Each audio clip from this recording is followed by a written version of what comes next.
welcome to my studio. Today we're working on our recycled bottle solar light Christmas tree. This is going to be a lot of fun. We're going to be using just a green soda bottle, which we happen to usually get a lot of during the holidays. This is a really fun, festive project. It's great for the whole family, so let's begin.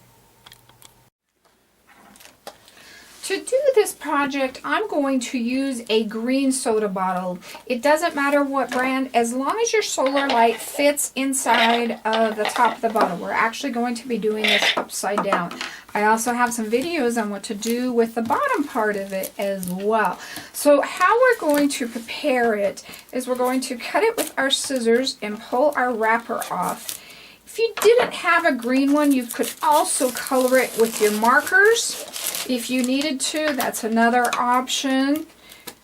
And if you have a dent in your soda bottle, just fill it full of hot water, and very, very hot water, and the dent will pop out. So that's another good thing to know. So once we get this all off, I'm going to come in with my Goo Gone. You may have another way that you like to do this better. I'm going to remove my numbers really, really well, so I don't want any of that to show. Remember, we're using that from the bottom up, upside down. And then I'm going to go and soak this part and use the Goo Gone on it. And if you have a different method that works well for you, then go ahead and do that method and get that bottle ready to go. Another thing that you can use to instead of the Goo Gone, if you don't have any, is WD-40. So that's something to know. And so we're going to make our tree because we're going to do this double-sided.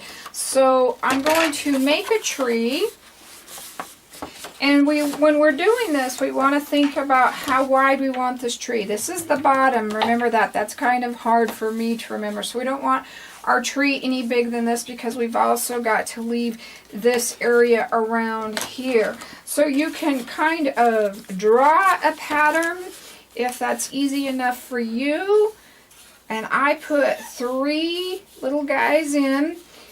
And we've got to make sure that when it's cut out, that it doesn't go past the halfway mark. Once you have your tree cut out, we're going to use our markers. And I'm using permanent markers. And permanent markers can be a little bit expensive. And I am aware of that. But Dollar Tree has some permanent markers that come in a pack, and I think there's either 6 or 8 in the pack, and I really like them. They're kind of juicy, and I almost like them over my other markers. It's kind of amazing. But so you can get those inexpensively if you need to.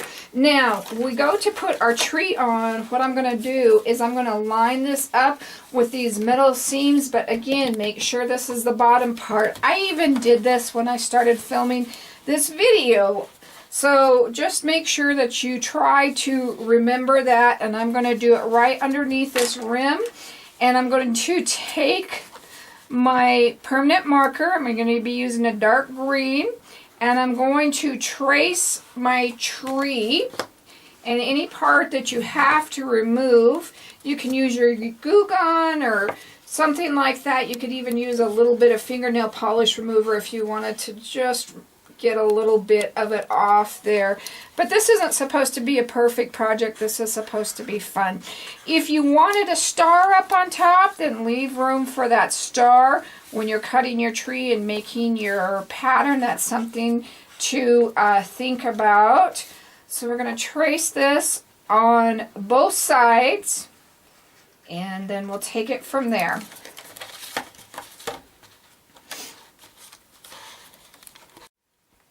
Now my trees almost meet up, so I'm just going to draw them together. If you had them wider apart, just bring a line straight across. There is no right or wrong like that. So once we get our tree on, we're just going to do whatever we want to do. We can do a garland, we can do light bulbs with some light coming out of them, we can do bulbs. Just use your imagination. You could do some poinsettia flowers, just whatever you think. The great thing, if you've got kids, turn them loose and they will come up with their own pattern every time. They are awesome for that. So let's go ahead and get this decorated and we'll put it together.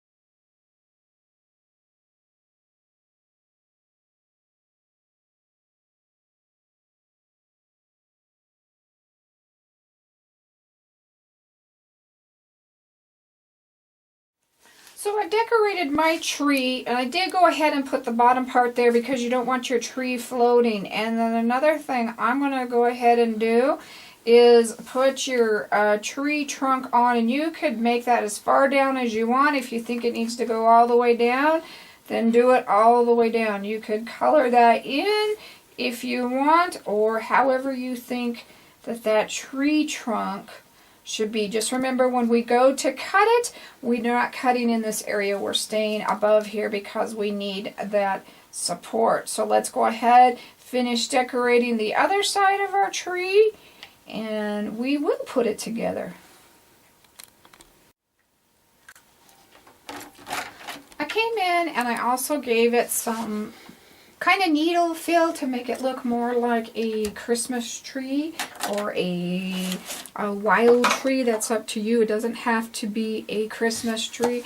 I'm going to use my scissors or something to cut into there. I used a little straight razor, and I'm going to cut off the rim first, the bottom part of your soda can.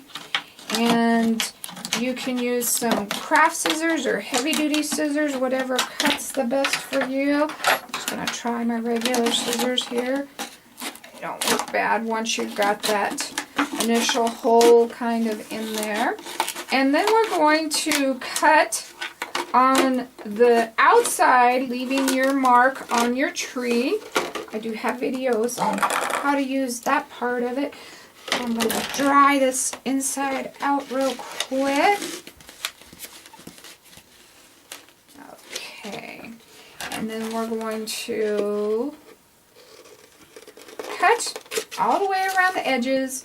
And because this is a little bit green, you can cut closer, but if you wanted to have it farther apart, there's nothing wrong with that. Don't worry about making it perfect. It's, again, not supposed to be perfect. It's just supposed to be fun. You also could glue a little star on top if you wanted to as well. And just remember not to cut past that bottom line, and we'll be ready to go. I've cut this out, and if you don't like the two, then just do one, or you could do three if you made them a little bit smaller, so that's up to you. I found some little stars, which I think would really add to that, so I think I'm going to glue those on. So we're going to go ahead and finish putting our solar light in it. I removed the stem part of it, so we're going to stick that down through there, and I'm going to use a thick rubber band. You could use a rope or something like that to make this secure. What this does is keeps this up and in place. So whatever you kind of have that is thick enough that you can put this on and it holds up the top part. So once you've got this on, we're going to come back, and you know the nice thing about this project is we're using a lot of recycled products. And if you have at Christmas time, you usually have some spare ribbon that's not attached to much. And we're going to cover up our rubber band, and you can just use that ribbon up. You can tie a knot right on it. I chose red because I think that's going to look really good with the green. And if you don't have enough room to tie a knot there, you can use your pipe cleaner, wrap it around, and just secure it with the pipe cleaner. So once you tie your bow, you can trim these to whatever size you want, and then put your spike on your solar light, and you're good to go.